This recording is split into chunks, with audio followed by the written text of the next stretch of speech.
Hello student, welcome back to Geet classes. So student, कैसे हैं आप लोग? आई होप आप लोग अच्छे होंगे, अच्छे से पढ़ाई कर रहे होंगे। तो मैं आज आप लोगों के लिए लेकर आई हूँ ये मोस्ट इम्पॉर्टेंट क्वेश्चन जो आप लोगों का एग्ज़ाम में पूछा जाएगा। ये क्वेश्चन हमेशा पूछा जाता है और मैं अपनी हर वीडियो में बोलती हूँ कि मैं आप लोगों के लिए सिर्फ इम्पॉर्टेंट क्वेश्चन लाती हूँ। चलिए आज क्लास स्टार्ट करते हैं। तो अगर आप लोगों को इसका फुल पीडीएफ चाहिए तो मेरा इंस्टा आईडी गीत क्लासेस है, वहाँ पर मुझे डीएम करिए और ये यहाँ का फुल पीडीएफ ले लीजिए। चलिए स्टार्ट करते हैं। आज का क्वेश्चन क्या है?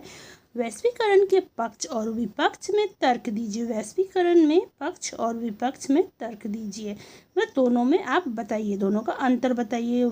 पक्ष में क्या होता है, विपक्ष में क्या होता है। ठीक है, यही क्वेश्चन है। तो ये तो हमेशा पूछा जाता है। वैश्वीकरण तो मोस्ट इम्पॉर्टेंट क्वेश्चन, जब मैं 12th में थी तब भी ये क्वेश्चन पूछा गया था। सब मैं हर साल क्वेश्चन देखती हूँ, ये साल मतलब 2026 में जो बोर्ड दिया उसमें ही पूछा गया था। ठीक है, चलिए स्टार्ट करते हैं, ज़्यादा टाइम वेस्ट नहीं करते हैं। देखिए क्या है, और ये मेरा नोट से मैंने खुद बनाया है आप लोगों के ईजी तरीक़ा से, जैसे आप लोगों को याद हो जाए।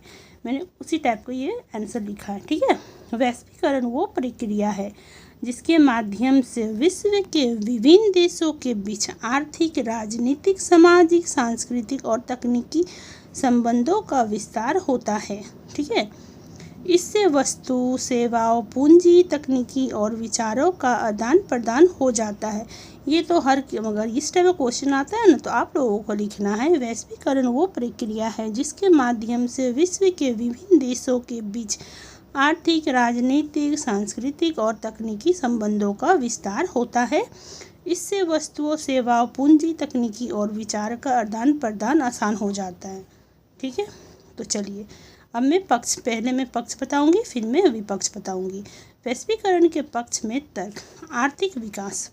आर्थिक विकास देखिए, वैश्वीकरण से व्यापार और निवेश बढ़ता है जिससे देश की अर्थव्यवस्था मजबूत होती है। आर्थिक व्यवस्था मतलब वैश्वीकरण से व्यापार बढ़ता है जिससे देश में अर्थव्यवस्था मजबूत होती है। क्लियर है? अब सेकंड पॉइंट है, आप लोगों को लिखना है रोजगार के अवसर। रोजगार के अवसर मिलते हैं, यानी कि सबको काम करने का मौका मिलता है बड़ा बड़ा कंपनी सब में। ठीक है, विदेशी कंपनी के आने से नई उद्योग स्थापित होते हैं और रोजगार के अवसर बढ़ते हैं। अगर नया नया हम लोगों का कंपनी बनेगा तो हम लोगों को तो रोज़गार मिलेगा ही, यानी कि हम लोगों को काम का अवसर तो मिलेगा ही मिलेगा। ठीक है, आप लोगों को थर्ड पॉइंट में लिखना है तकनीकी प्रगति।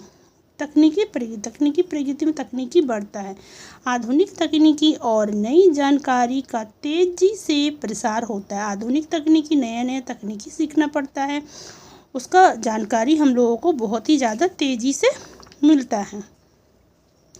फोर्थ पॉइंट है आपका उपभोक्ताओं का लाभ। उपभोक्ताओं का लाभ मतलब लोगों को बेहतर गुणवत्ता की वस्तुएं और सेवाएं उचित कीमत पर उपलब्ध होती है। मतलब लोगों को बेहतर गुणवत्ता की वस्तु, जो चीज़ उसको चाहिए होता है, वस्तु और सेवाएं उचित कीमत पर मिलती है, जैसे कि वो अफोर्ड कर सके, ले सके, वैसा। ठीक है, अंतर्राष्ट्रीय सहयोग। अंतर्राष्ट्रीय सहयोग में आपको लिखना है देश के बीच सहयोग, शांति और आपसी संबंध मजबूत होती है।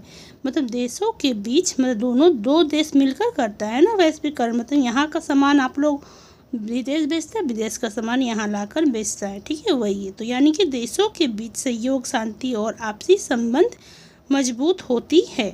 क्लियर है? अब देखिए 6 पॉइंट क्या है? शिक्षा और संचार का विकास। शिक्षा और संचार का विकास, शिक्षा भी बढ़ता है। इंटरनेट और संचार के माध्यमों के कारण शिक्षा, शोध और ज्ञान का विस्तार होता है।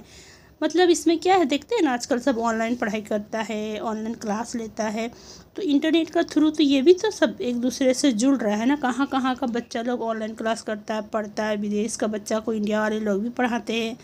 ठीक है, तो शिक्षा का, संचार का विकास, इसीलिए मैंने इसमें ऐड किया है।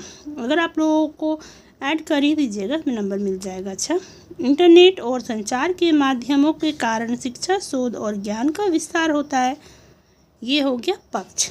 ओके, और अगर इसका फुल पीडीएफ चाहिए तो मुझे डीएम कर सकते हैं इंस्टा आईडी गीत क्लासेस में, मैं वहाँ पर आप लोगों को दे दूँगी। ठीक है, और फिर से मैं आपको इसका विपक्ष में नेक्स्ट क्लास में बताऊंगी। आप लोग इसका नोट्स बना लीजिएगा। अधिकतर पक्ष ही आता है, तो मैंने पक्ष आप लोगों को बता दिया है, ठीक है। तो आप लोग इसका नोट्स बना लीजिएगा। नहीं समझ में आएगा तो मुझे बोल सकते हैं मैम मुझे समझ में नहीं आया, फिर से समझा दीजिए, तो मैं आप लोगों को फिर से समझा दूँगी, ठीक है। ओके बाय, मिलती हूँ मैं नेक्स्ट क्लास में। Please like share and subscribe my channel. Bye. अपने दोस्तों से भी शेयर कर दीजिएगा, प्लीज़ प्लीज़ प्लीज़ सब्सक्राइब करिए। Okay bye.